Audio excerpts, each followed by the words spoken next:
Hi happy morning. நான் ஒரு குட்டி டிப்ஸோடு தான் வந்திருக்கேன். நமக்கு எல்லாத்துக்குமே ஜென்ரலாகவே பீப்புளுக்கு கனவு வரும் இல்லையா? அந்த மாதிரி நல்ல கனவும் வரும், கெட்ட கனவும் வரும். அதனால் அந்த கனவு கெட்ட கனவு வரும்போது அது பலிக்காமல் இருக்க என்ன செய்யணும்னு பார்க்கலாம். 12 அறை, அதாவது நள்ளிரவு 12 அறையிலிருந்து மார்னிங் ஏர்லி மார்னிங் 5:30 வரைக்கும் நம்ம காண்ற கனவுக்கு சக்தி உள்ளது, அது நடக்கும்னு சொல்லியிருக்காங்க. பல ஆராய்ச்சிகளும் செய்து அதை நிரூபிக்கவும் செஞ்சுருக்காங்க.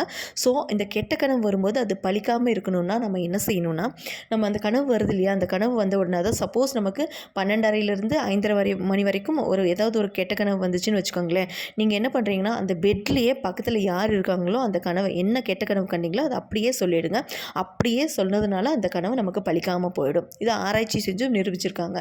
ஸோ நீங்கள் இனிமேல் பயப்படாதீங்க. கெட்ட கனவு வந்தாலுமே நீங்கள் அது பயப்படாமல் அந்த பெட்லேயே, அந்த படுக்கையிலேயே இருந்து பக்கத்தில் யார் இருந்தாலும் உங்களுக்கு சொல்லிவிடுங்க. அது நடக்காது. வாழ்க வளமுடன்.